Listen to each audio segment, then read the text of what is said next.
안녕하세요. 사연을 시작하기에 앞서 구독과 좋아요 부탁드려요.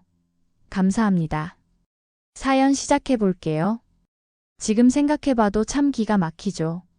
저는 남편과 결혼해 딸 둘을 낳았어요. 큰딸은 어릴 때부터 좀 욕심이 많고 이기적인 면이 있었어요. 둘째는 반대로 욕심이 너무 없어서 걱정이었지만요. 그래도 두 딸 다 예쁘게 키웠다고 생각했는데 이런 일이 생길 줄은 꿈에도 몰랐죠. 큰딸이 28배 결혼을 했어요. 사위는 같은 회사에 다니는 동료였는데 첫인상도 괜찮고 딸을 잘 대해주는 것 같아서 마음에 들었죠. 둘 다 맞벌이를 하면서 신혼생활도 나름 잘하는 것 같았어요. 딸이 가끔 전화해서 요리 방법도 물어보고 명절 때는 집에 와서 같이 시간도 보내고 그랬거든요. 결혼한 지 2년 정도 지나서 딸이 임신 소식을 알려줬어요. 얼마나 기뻤는지 몰라요. 첫 손녀라니 정말 하늘이 내려준 선물 같았죠. 딸이 입덧이 심하다고 하길래 가끔 집에 가서 국도 끓여주고 반찬도 만들어뒀어요. 사위도 그때는 고맙다고 인사도 잘하고 그랬거든요. 손녀가 태어나고 나서는 더 바빠졌어요. 딸이 산후조리를 제대로 못한다고 하길래 거의 매일 같이 갔죠. 아이 돌보는 것도 도와주고 미역국도 끓여주고 빨래도 해주고요. 그런데 그때부터였나 봐요. 딸이랑 의견이 안 맞기 시작한 게요. 딸은 제가 하는 모든 것에 대해 지적을 했어요. 기저귀 가는 방법부터 우유 온도, 아이가 우는 이유까지 모든 걸 다르게 해야 한다고 하더라고요. 뭐든지 제가 하는 방식이 마음에 안 드는 것 같았어요. 저도 두 딸을 키워봤는데 말이죠. 그래도 딸이니까 참고 딸 말대로 해줬어요. 요즘 육아법이 옛날과는 다르다고 하더라고요. 딸이 복직 준비를 하면서 본격적으로 아이를 봐달라고 했어요. 어린이집 대기가 너무 길기도 하고 아직은 아이가 어려서 보내고 싶지 않다고 하면서 당분간은 저보고 봐달라고 했어요. 물론 봐줄 생각이었어요. 자식이 도움이 필요하다는데 부모가 도와줘야죠. 딸이 미안해하면서 여유가 없어서 30만 원밖에 못 준다고 하더라고요. 사실 돈이 문제가 아니었어요.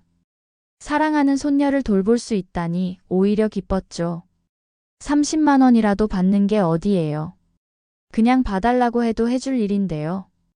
그래서 매일 아침 7시 30분이면 딸네 집에 갔어요.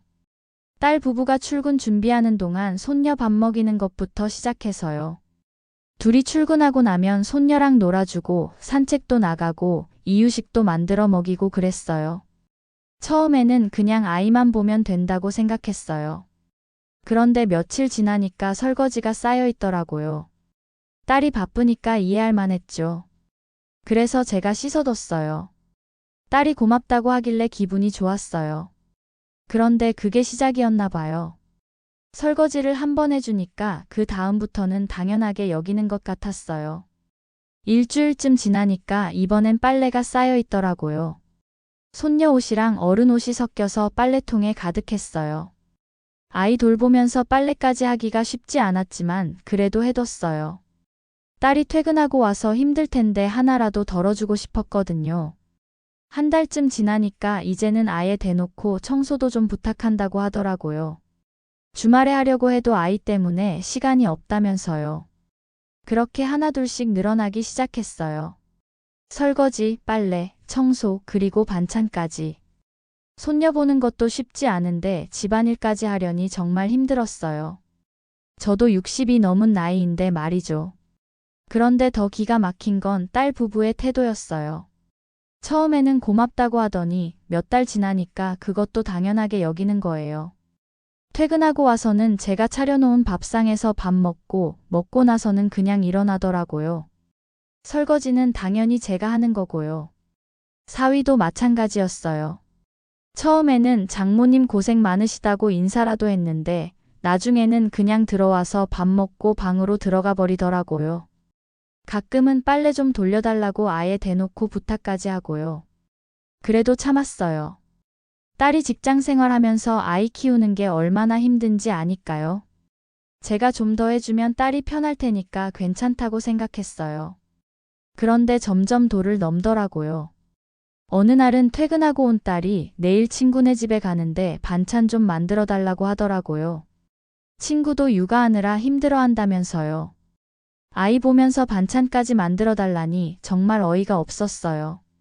육아는 저도 하고 있는데 말이에요. 그래도 딸 부탁이니까 새벽부터 일어나서 반찬을 만들어뒀죠. 그런 일들이 반복되면서 저는 점점 파출부가 된 기분이었어요. 아침에 딸 집에 가면 해야 할 일들이 메모지에 적혀 있기도 했어요. 화장실 청소도 부탁하고 냉장고 정리도 해달라는 식으로 말이에요. 정말 기가 막혔어요. 저를 뭘로 보는 건지 모르겠더라고요. 더 화가 난 건 아이한테 뭔 일이라도 생기면 모든 걸 제 탓으로 돌리는 거였어요. 손녀가 감기라도 걸리면 제가 제대로 안 봤나 보다고 하고, 아이가 넘어져서 상처라도 나면 어떻게 본 거냐고 따지고요. 그런 식으로 6개월쯤 지났을까요? 정말 잊을 수 없는 일이 벌어졌어요. 그날도 평소처럼 손녀를 돌보고 있었는데 아이가 거실에서 놀다가 장식장 모서리에 이마를 부딪혔어요. 순간 피가 흘러나오더라고요. 깜짝 놀라서 급하게 수건으로 눌러 지혈하고 병원으로 뛰어갔어요. 응급실에서 의사 선생님이 꿰매야 한다고 하더라고요. 눈썹 위쪽이라 흉터가 남을 수도 있다면서요. 얼마나 가슴이 떨렸는지 몰라요.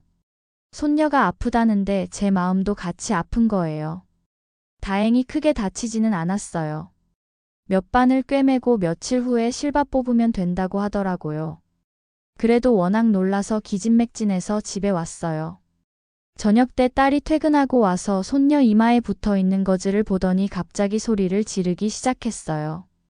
이게 뭐냐면서 애를 어떻게 본 거냐고 따지더라고요. 제가 아이가 놀다가 부딪혔다고 바로 병원 데리고 갔다고 설명했지만 한눈 판 거 아니냐면서 이렇게 다칠 때까지 뭘 했냐고 몰아세웠어요. 딸의 목소리가 점점 커졌어요. 마치 제가 고의로 손녀를 다치게 한 것처럼 몰아세우더라고요. 흉터라도 남으면 어떡할 거냐면서 정말 도움이 안 된다고까지 했어요. 제가 미안하다고 순간에 일어난 일이라고 해도 미안하다고 되는 게 아니라면서 계속 소리를 지르더라고요. 그 순간 정말 참을 수가 없더라고요. 6개월 동안 쌓였던 감정이 터져나왔어요. 제가 딸에게 지금 나를 뭘로 보는 거냐고 물었더니 딸은 제가 실수한 거잖냐면서 왜 화를 내냐고 되받아쳤어요. 저는 매일 새벽부터 와서 애 보고 집안일까지 해주는데 한 번 실수했다고 이렇게 매도하냐고 소리쳤어요. 딸이 잠깐 말을 멈췄지만 곧 다시 그래도 애가 다쳤는데 어쩔 거냐고 하더라고요. 저는 그래, 내가 애 본 공이 하나도 없다는 거지? 그럼 네가 해봐라고 소리쳤어요. 그때 사위가 끼어들어서 어머니 너무 흥분하지 말고 서로 이해하자고 했어요. 하지만 저는 이해라니 너희가 날 어떻게 부렸는지 모르냐고 되받아쳤어요. 더 이상 참을 수가 없었어요. 그동안 파출부처럼 부려먹으면서 감사하다는 말 한 번 제대로 안 하더니 이제는 아이가 다친 것까지 제 탓으로 돌리다니요. 저는 너희는 나를 엄마로 보긴 하냐고 맨날 집안일 시키면서 파출부 취급하고 애 봐달라고 해서 이 나이 먹고 힘들게 도와준다고 하는데 그게 나한테 할 소리냐고 따졌어요. 딸의 얼굴이 창백해졌어요. 그제서야 자기가 뭘 잘못했는지 깨달은 것 같았지만 이미 늦었어요. 딸이 아니라면서 그런 뜻이 아니라고 했지만 저는 됐다면서 이제 그만할 거라고 네 자식은 네가 키우라고 했어요. 그러고는 가방을 챙겨서 집을 나왔어요. 뒤에서 딸이 뭐라고 말하는 것 같았지만 듣고 싶지 않았어요. 집에 와서 남편한테 얘기했더니 남편도 한숨을 쉬면서 당신이 너무 잘해줘서 그런 거 아니냐며 애 본 공은 없다고 하더라고요. 그날 밤 잠이 안 왔어요. 손녀 생각도 나고 딸 생각도 나고 그래도 화가 가라앉지 않더라고요. 다음 날 아침 예상대로 딸한테서 전화가 왔어요. 왜 안 오냐면서 출근해야 하니까 빨리 와달라고 하더라고요. 정말 뻔뻔하더라고요. 어제 그렇게 소리 지르고 나를 매도해놓고는 아무 일 없었다는 듯이 와달라고 하다니요. 저는 안 간다며 네 자식은 네가 키우라고 했어요. 딸이 농담 아니냐면서 정말 출근해야 한다고 하길래 농담 아니라며 더 이상 안 도와줄 거라고 했어요. 딸이 갑자기 소리를 지르기 시작했어요. 그럼 어떡하냐면서 일 그만두라고 하는 거냐고 하더라고요. 저는 그건 네가 알아서 하라고 했어요. 딸은 제가 너무하다면서 그동안 30만 원씩 드렸다고 항변했어요. 30만 원 때문에 도와줬다고 생각하나 봐요. 정말 기가 막혔어요. 저는 그 30만 원 가져가라며 나는 돈 때문에 손녀 본 게 아니라고 했어요. 그러고는 전화를 끊어버렸어요. 그 뒤로 계속 전화가 왔지만 받지 않았어요. 며칠 뒤에는 사위한테서도 전화가 왔어요. 저희가 잘못했다면서 다시 와서 도와달라고 하더라고요. 하지만 저는 마음을 굳혔어요. 이번만 넘어가면 또 똑같아질 게 뻔했거든요. 한 달쯤 지나서 둘째 딸한테서 연락이 왔어요. 언니가 일 그만뒀다면서 어린이집 대기가 너무 길어서 아직도 못 보낸다고 하더라고요. 저는 그럼 자기가 키우는 게 맞다고 했어요. 둘째가 언니가 많이 힘들어한다면서 육아 우울증도 있는 것 같다고 하더라고요. 둘째 말을 들으니 좀 걱정이 되기도 했어요. 그래도 딸이 자식을 키우면서 부모의 소중함을 깨달았으면 좋겠다고 생각했죠. 2달 정도 지나서 큰딸한테서 다시 연락이 왔어요. 이번에는 사과하는 줄 알았는데 아니더라고요. 이제 속 시원하냐면서 엄마 때문에 일도 그만두고 맨날 집에서 애나 보고 있다고 하더라고요. 또 제 탓이라고 하더라고요. 자기가 그동안 저한테 어떻게 했는지는 생각도 안 하고 말이에요. 저는 네가 엄마를 어떻게 대했는지 생각해보라고 했어요. 딸은 자기가 뭘 잘못했냐면서 공짜로 봐준 것도 아니지 않냐고 하더라고요. 저는 30만 원이 문제가 아니라 네가 나를 어떻게 대했냐가 문제라고 했어요. 하지만 딸은 끝까지 자기 잘못을 인정하지 않더라고요. 오히려 제가 너무 예민하게 구는 거라고 하면서요. 그 뒤로 지금까지 연락하지 않고 있어요. 이제 거의 6개월이 다 되어 가네요. 가끔 둘째 딸 통해서 소식을 들으면 큰딸이 육아에 많이 지쳐 있다고 해요. 손녀도 보고 싶고 딸도 걱정되긴 하지만 쉽게 연락할 수가 없어요. 딸이 먼저 자기 잘못을 인정하고 진심으로 사과해야 할 텐데 아직까지 그런 기미는 보이지 않거든요.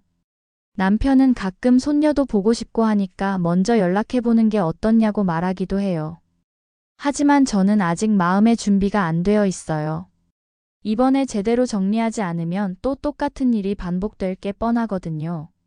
사실 제일 속상한 건 그동안 제가 진심으로 도와줬는데 딸은 제가 해주는 모든 것을 당연하게 받아들이면서 조금이라도 마음에 안 들면 불만을 터뜨렸어요. 그런데 그 불만을 그런 식으로 터뜨린다는 게 속상했어요. 30만 원을 받기는 했지만 그 돈으로 제가 하는 일을 다 할 수 있을까요? 아이 돌보기, 설거지, 빨래, 청소, 반찬 만들기. 파출부를 불러도 그 돈으로는 안 될 일들이에요. 그런데도 딸은 30만 원 준다고 해서 저를 마음대로 부려먹어도 된다고 생각한 것 같아요. 더 기가 막힌 건 사위 태도였어요. 처음에는 예의라도 지켰는데 나중에는 아예 저를 투명인간 취급하더라고요. 퇴근하고 와서 인사도 안 하고 제가 차려준 밥 먹고 나서 고맙다는 말도 없이 그냥 방으로 들어가 버리고 심지어는 어머니 이것 좀 해주세요. 저것 좀 해주세요 하면서 아예 대놓고 일을 시키기까지 했어요. 하긴 딸이 저를 그렇게 대하는데 사위가 어떻게 저를 소중히 대하겠어요. 그런 식으로 6개월을 견뎠는데 손녀가 다쳤을 때 딸이 보인 반응은 정말 충격적이었어요. 제가 얼마나 당황했는지, 얼마나 마음 아파했는지는 생각도 안 하고 무조건 제 탓부터 하더라고요. 아이가 다친 건 정말 순간의 일이었어요. 제가 잠깐 화장실에 간 사이에 일어난 일이었는데 마치 제가 고의로 방치한 것처럼 몰아세우더라고요. 그때 정말 서러웠어요. 지금 생각해보면 딸이 처음부터 저를 도우미 정도로 생각했나 싶어요. 엄마가 아니라 말이에요. 그래서 고마워할 줄도 모르고 뭔가 잘못되면 당연히 제 탓으로 돌리는 거였겠죠. 요즘은 가끔 손녀 생각이 날 때가 있어요. 지금 많이 컸을 텐데, 말도 늘었을 텐데. 하지만 그럴 때마다 마음을 다잡아요. 딸이 진정으로 반성하고 사과할 때까지는 연락하지 않을 거예요. 둘째 딸이 가끔 중간에서 화해시키려고 노력하기도 해요. 엄마도 먼저 연락해보라면서 언니도 많이 힘들어한다고 하더라고요. 어떤 사람들은 제가 너무 고집이 세다고 할 수도 있어요. 그냥 넘어가면 되는 일을 너무 크게 만든다고 생각할 수도 있고요. 하지만 저는 이번에 확실하게 정리하고 싶어요. 그래야 나중에 또 이런 일이 반복되지 않을 테니까요. 남편도 처음에는 제 편을 들어주더니 요즘은 손녀 보고 싶다고 자꾸 말해요. 그냥 우리가 먼저 연락해보자면서 아이 얼굴도 보고 싶다고 하더라고요. 하지만 저는 아직 마음의 준비가 안 되어 있어요. 딸이 진심으로 자기 잘못을 인정하고 사과하지 않는 한은 말이에요. 가끔 길에서 손녀 또래 아이들을 보면 마음이 아려요. 우리 손녀는 지금 어떻게 지내고 있을까? 많이 컸을까? 할머니 생각은 하고 있을까? 이런 생각들이 들거든요. 하지만 그럴 때마다 딸이 저한테 했던 말들이 떠올라요. 그런 말들을 들었을 때의 서러움과 분노가 아직도 생생해요. 그래도 언젠가는 딸이 깨달을 거라고 생각해요. 자식을 키우다 보면 부모 마음을 알게 되잖아요. 제가 그랬듯이 말이에요. 저도 젊었을 때는 시어머니한테 서운한 마음이 있었어요. 하지만 자식을 키우면서 시어머니의 마음을 이해하게 되었거든요. 딸도 그런 날이 올 거예요. 지금은 육아가 힘들어서 저한테 화를 내고 있지만 시간이 지나면 제가 얼마나 도움이 되었는지, 얼마나 사랑으로 해준 일인지 깨달을 거예요. 그때까지는 기다릴 생각이에요. 제가 먼저 연락하지는 않을 거예요. 딸이 먼저 와서 진심으로 사과할 때까지는 말이에요. 혹시 이 글을 읽는 분들 중에서 비슷한 상황에 있는 분이 계시다면 한 가지 말씀드리고 싶어요. 자식이라고 해서 무조건 참고 넘어가면 안 돼요. 도를 넘으면 확실하게 선을 그어야 해요. 그래야 서로를 존중하는 관계가 될 수 있거든요. 저도 이번 일로 많은 걸 배웠어요. 자식에게 무조건적인 사랑을 주는 것도 좋지만 때로는 단호함도 필요하다는 걸 말이에요. 언젠가 딸이 돌아올 거라고 믿어요. 그리고 그때는 진정한 모녀 관계, 서로를 존중하는 관계가 될 수 있을 거라고 생각해요. 그날이 올 때까지 저는 기다릴 거예요. 조급해하지 않고 딸이 스스로 깨달을 때까지 말이에요. 제 긴 이야기를 끝까지 들어주셔서 감사합니다. 구독과 좋아요, 알림 설정까지 잊지 마세요.